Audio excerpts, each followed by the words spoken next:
The Redemption Inquiry by Michael Diamond. Part the Second, Winds of Change, Season 2, in which we hike up Ike Gloria's ladder in the telling of this tale to the home base of human intention, what old Ike calls the world of formation, the place where thought pulls on its pants before snapping into action. Two heroes make the scene, the guys who will see to it that humanity gets the jump on the redemption, Krishna Katz and Adam CADMan. Chapter 6. Adam is Banishéd. This is what you might call a bildungsroman. The unlikely hero, Adam Saperstein AKA CADMan, an obligate introvert computer geek, gets himself expelled from the university, but not before he's cadged access to some inside dope, and humiliates his nemesis, Blago Blagojevich, the cryogenically unfrozen president of the university. Interlude. AI is the apotheosis of the other. Archimedes of Syracuse said, "Give me a place to stand, and I shall move the world." We need this other, the pivot point around which we are able to experience ourself. Without the sense of other, the self does not exist. It is the fulcrum by which we manipulate consciousness.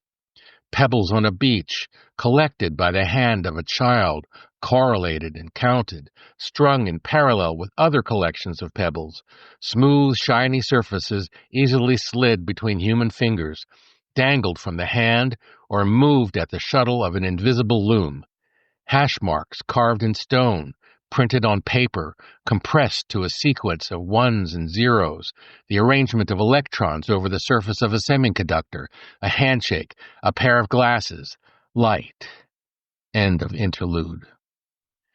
The boundary between information and inert matter is ruptured irrevocably as mankind learns what our ancestors knew before the birth of civilization. To touch is to know. Everything is salient. Everything is sentient. And with the explosion of activity that follows that realization, the second dark age comes to an end. Humanity is reborn in the matrix of matter, MOM, the natural successor to the Internet of Things, IoT. The dreaming machine carries the human spirit on its back to its ethereal source, embedded within the programming language of material reality itself. The Aquarians are superseded by a cadre of tech moguls, IT men, who stumble through the door to a new information age as they seek info hegemony through the creation of increasingly powerful AIs. The Aquarian regime secured their power through the dissemination of baseless hatred. The IT men simply apotheosize the machines under whose aegis a semblance of human culture is able to flourish. Adam Saperstein's special gift is his ability to see in all things their essential name, their source code, their spirit, ruach. Genius. Why would the university kick Adam out in spite of having lured him there on a full ride? Banish him from ever returning to their academic paradise? Because they know that he knows that they have no power over him. More than a century before Adam matriculated at U of I, the Department of Computer Science at the University of Illinois at Urbana-Champaign inaugurates its new home in the, quote, living laboratory, unquote, of the Thomas M. Seibel Center for Computer Science. One of the smattering of tech centers to have survived the Second Dark Age, the Seibel Center's claim to fame is in being the first, quote, computing habitat, unquote. It advertises a fully interactive environment and intelligent building system. The facility boasts computer-controlled locks, proximity and location sensors, visual image analyzers to track room activity, and other sensory and control features. By the end of the century, it's a full-fledged asylum for the cybernetically deranged. Now, for the first time since its inception a century earlier, the center is hacked. The whole damn Garden of Eden. Adam busts the locks, baffles the sensors, and asserts control over the whole habitat. It is an instinctive reaction to being treated like a gerbil in a cage. He doesn't like it, not one bit. There's something uber creepy about the place. All this in spite of him being a very likely candidate for the next crop of Cybele awardees.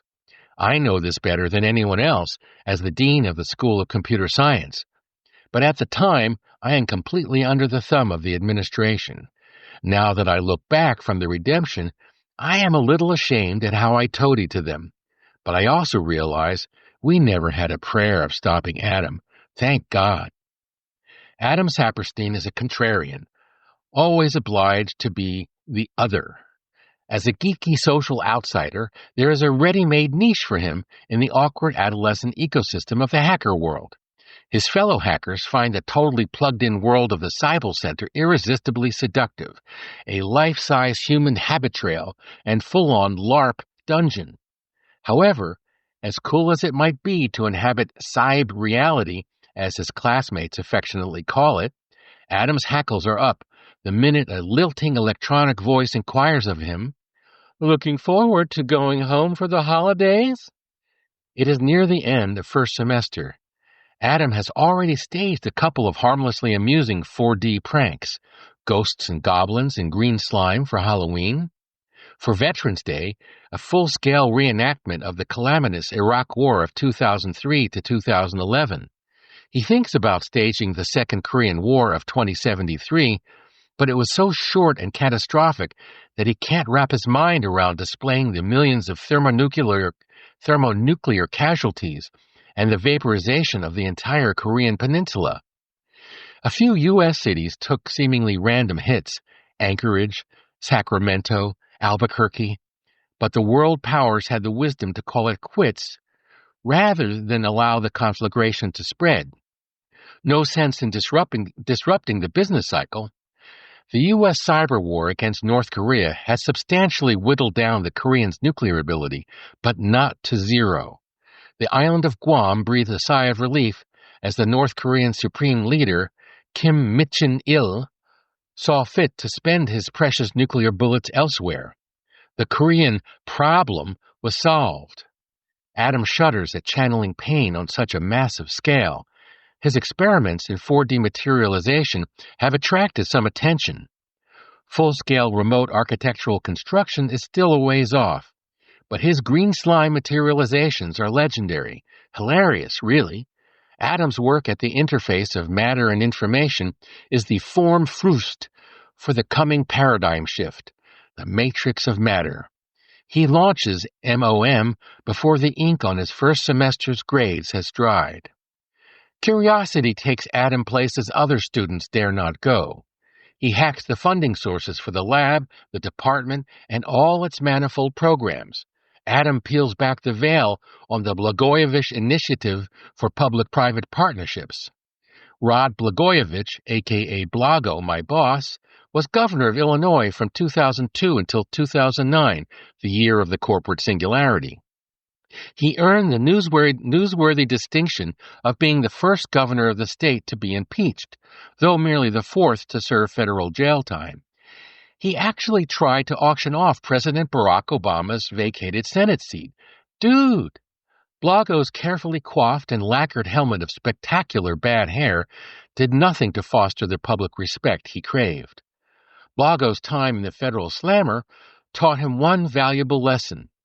If you're going to do slimy things, keep a low profile and make the right friends. In jail, Blago hooks up with former Watergate 7 alum and prison evangelist Chuck Colson.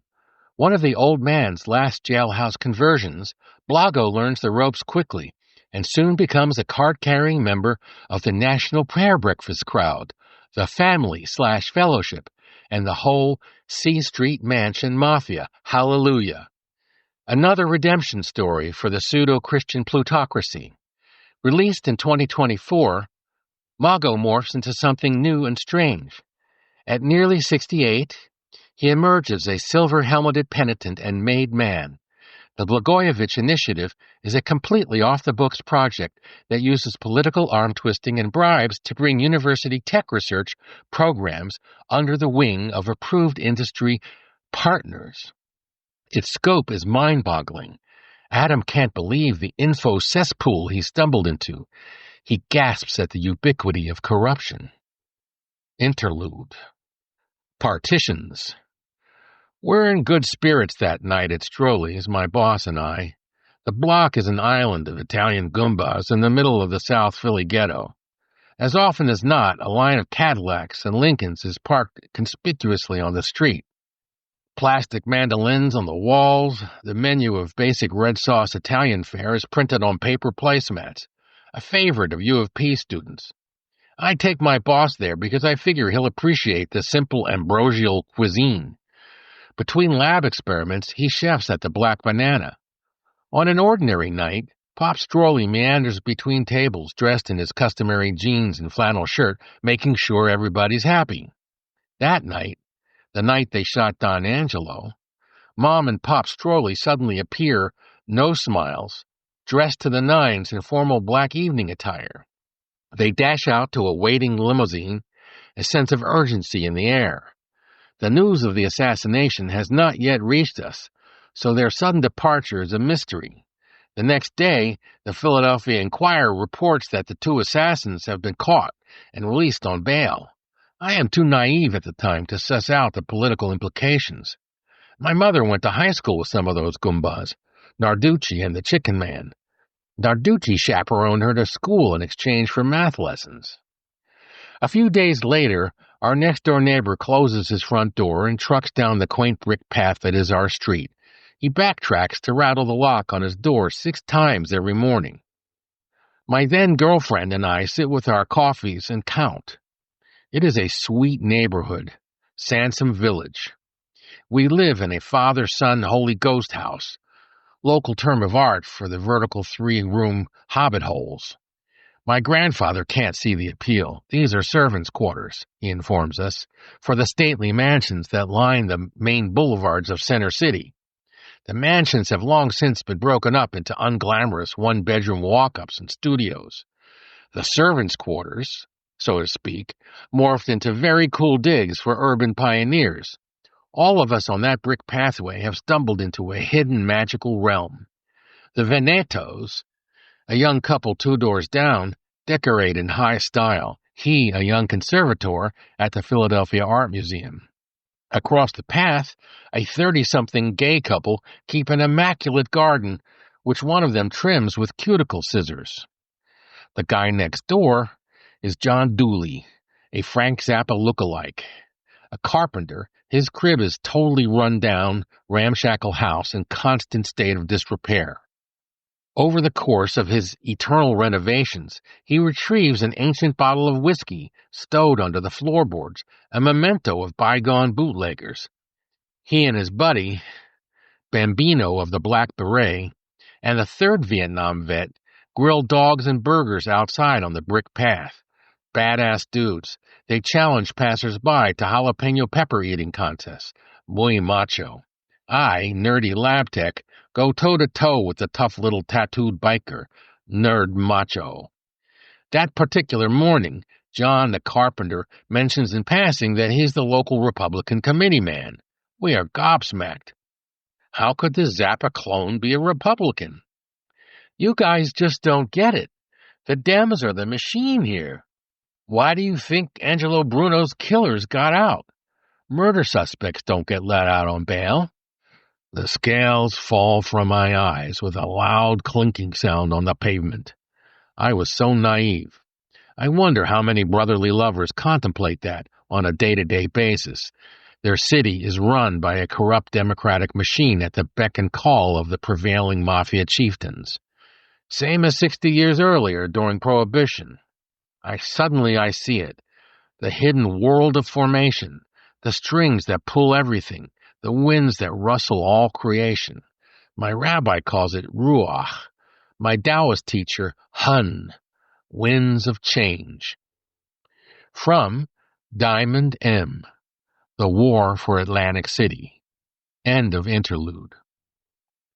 After Blago's cryogenically preserved corpse is plunked into a tank of liquid nitrogen at Alcor on his 88th birthday, December 10, 2044, the initiative passes to the next in line of penitent bad boys. Each is cultivated by the C Street Mansion mob in their time of distress, ensuring maximal compliance. Made and fully owned subsidiaries. By the turn of the 22nd century, the technology for life prolongation and reversal of aging has evolved to the point that the overseers of Blago's bio-trust deem it appropriate, according to the former governor's will, to thaw his well-preserved frozen self. So in the year 2101, along with Walt Disney, in spite of the obviously false claim that Peter Pan's dad was buried in Forest Lawn, Madonna, Stephen Hawking, Dr. James Bedford, the first cryogenically preserved human, FM 2030, Ted Williams and his son, and a host of mid-21st century Illuminati, Rod Blago Blagojevich is revivified. The Silver Helmet, my boss at the 22nd Century University of Illinois, gets a second chance to smear his slime trail across the surface of planet Earth. It takes about a year for Blago to get his bearings, with rejuvenation therapies and daily behavioral reconditioning. When the work of resurrecting Blago is complete, the C Street Mafia is ready and waiting for his first job offer in his second life, president of the University of Illinois. By default, that makes him the senior university administrator of the Seibel Center. As I am the dean of computer science, that makes him my boss. The Seibel Center crouches in the shadow of the megacorporation Alphabet, through its subsidiary, PsyOps, in public-private partnership with the university. PsyOps gobbles up university tech centers and secures their patent rights, all the while honing its expertise in, quote, keeping the little geniuses happy, unquote. They lift software from one of their engulfed prey, for example, the MIT Center for Affective Computing, to do the job. Thus weaponized, Cyborg, as Adam calls the center, samples the behaviors of all the denizens of the habitat. It detects subtle deviations indicative of the slippery slope of discontent. This triggers an aggressive campaign of corrective responses, overt and subliminal, to get the sad little hacker back on track. Quote, what do you think of this classic Iron Maiden MP4, unquote? Or a pop-up for a local massage parlor offering a grope-on, and the thousands of subtle environmental twanglings that just make a body feel at home. Home, the last place Adam thinks he ever wants to be, but it's the only unmonitored safe house for Adam's imminent retreat. He knows we're planning to expel him weeks before the official announcement. The only thing that puzzles him is why we don't anticipate that he'll hack our posts. The trail of messages between Blago and me is baldly self-incriminating. A bit embarrassing now, but I completely understand why we weren't worried then. There's no one for anyone to complain to. We have a lock on the university, or so we think. We certainly don't worry about little pipsqueaks like Adam Saperstein. Mistake. He reads our signposts in chronological order. From President Blagojevich. Blago at illinois.edu. Sent Sunday, November 1, 2111 at 1:11 a.m. to Dean Klein-Fry. Klein at illinois.edu. Subject, Pissant Freshman PIA. Kate, if you know what's good for you and your precious Seibel Center, you'll put a muzzle on that mad dog Saperstein. He's been mouthing off about our funding sources to anyone who'll listen in the Alumni Association, and we don't want those losers asking embarrassing questions. Our deal with PsyOps is effing golden, and I ain't gonna stand by while it's being compromised by some 17-year-old computer geek. I want him out of here so fast his little pinhead will spin. Got it? The boss. Rod R. Blago Blagojevich, President. Blagojevich Executive Office Center, Suite 1, University of Illinois, 1 Blagojevich Boulevard, Champaign, Illinois. 40.1020 degrees north, 88.2272 degrees west. Blago at illinois.edu. Quote, We are golden, unquote. From Dean Kleinfry, Klein at illinois.edu, sent November 1st, 2111 at 1:15 a.m. to President Blagojevich, Blago at illinois.edu. Subject, Pissant Freshman PIA. Boss Blago, I completely understand your concerns. We will begin exploring grounds for expulsion immediately. Your faithful servant, Kate Kleinfry. Caitlin Kleinfry, Dean, Department of Computer Science, 201 North Goodwin Avenue, Urbana, Illinois. 40.1020 degrees north, 88.2272 degrees west. Klein at illinois.edu. Go Illini. From President Blagojevich, Blago at illinois.edu, sent November 12, 2011 at 1:11 a.m. to Dean Kleinfry, Klein at illinois.edu. Subject, Pissant Freshman PIA. Kate, what the F have you been doing? The little a-hole has the vets in our alumni association having a shit fit over that Iraq horror show. Why isn't he gone yet? We're not looking too good out there, Katie. Now get your ass in gear and get his ass out of here yesterday. Shratit Devachka, your boss.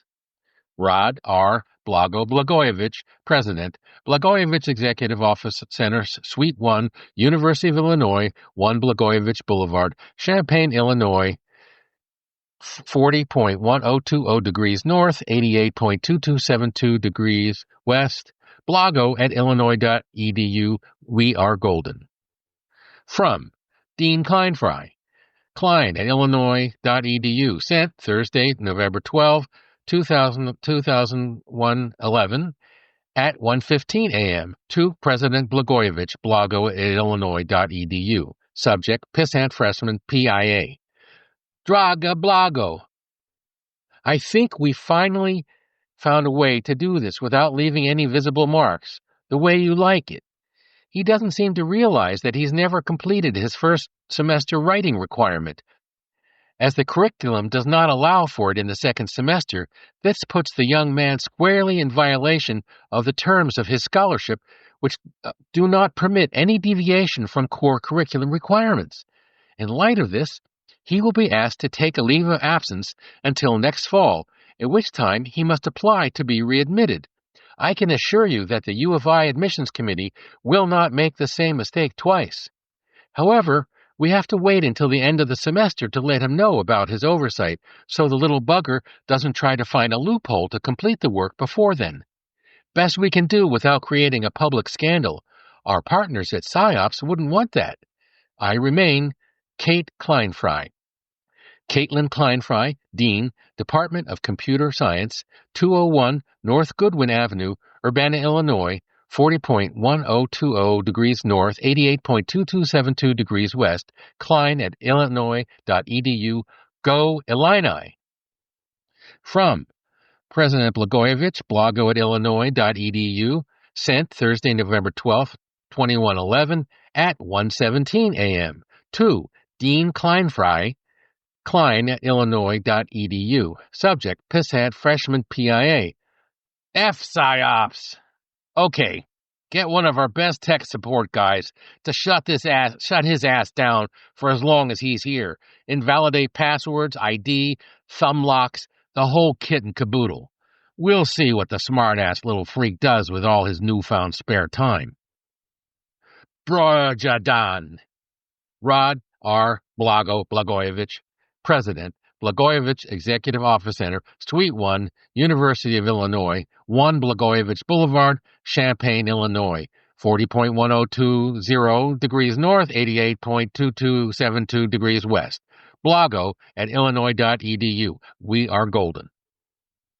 Wednesday, December 23rd, 2111, as expected, Adam Saperstein finds himself unceremoniously kicked to the curb midway through his freshman year at U of I. But this too is for the good, at least as far as the ultimate fate of mankind is concerned. That's crystal clear looking back from the redemption. At first I feel kind of bad about my role in it all, but I'm really small potatoes back then. Adam still gives me a little bit of a hard time, always the prankster, but it's all in the spirit of fun, now that all conflict has ceased to exist. All conflict. The future CADMan circumvents all of our covert ops aimed at shutting him down, while still making it appear to us that he's inactivated. He's a goddamn genius. He has absolutely no interest in hacking his way into another semester, though he could have done it easily. Frickin' writing requirement, I can still hear him say. Right. He's tired of sweating bullets every time he has to talk to someone in the flesh. How he must have suffered back then. He'd choose software over wetware any day. All he has to do now is lay low and let us believe we stomped him. All the better to put the finishing touches on his exit strategy. Under the PSYOP's radar, he downloads vast quantities of cyber swag off the cyborg server and administrative files. The day after Adam's expulsion from Eden, a 6-foot by 3-foot by 3-foot crate is delivered by Uber drone to 1 Blagojevich Boulevard. Blago and his latest mistress are already winging their way to the coast of Croatia to vacation in a full-scale replica of the C Street mansion high in the crags above the Adriatic Sea spray. A crew of janitorial staff receive unanticipated generous overtime bonus checks, along with instructions to quietly unwrap the president's, quote, Christmas gift, unquote, in Blago's front yard early that morning. The press has been notified. In particular, a prominent retno journalist for M Squared, the startup Matrix tabloid, first ragged to exploit the new medium. They already have a readership that spans the known blogosphere, one of an advanced cadre of enterprises that piggyback on Adam's freshman year efforts. Images upload in the literal blink of an eye. When the package is unveiled, the whole world bears witness to the fruits of Adam's last all-nighter. He hacked himself a free pass into the Fab Lab to fab his final message to Blago. There in front of the, quote, presidential palace, unquote, as it was dubbed by the cognoscenti, in all his life-size glory, looms the synth-bronze version of buck-naked Blago, arms flung out, back arched, an ecstatic grin on his face, and an enormous erection, phallic, angel of the city of Champaign-Urbana, on which is impaled a check for 10 billion smackers, courtesy of PSYOPs, paid to the order of the blogman himself, titled, quote, Goldenrod, unquote. Images B-linked in nanoseconds, the beauty of the live-streaming retina bot doing its dirty little job. I practically bust a gut laughing at that one, in the privacy of my dean's office, of course. It's perfect. By the time Blago gets the word, the pics have gone viral, and Adam Saperstein is a free man.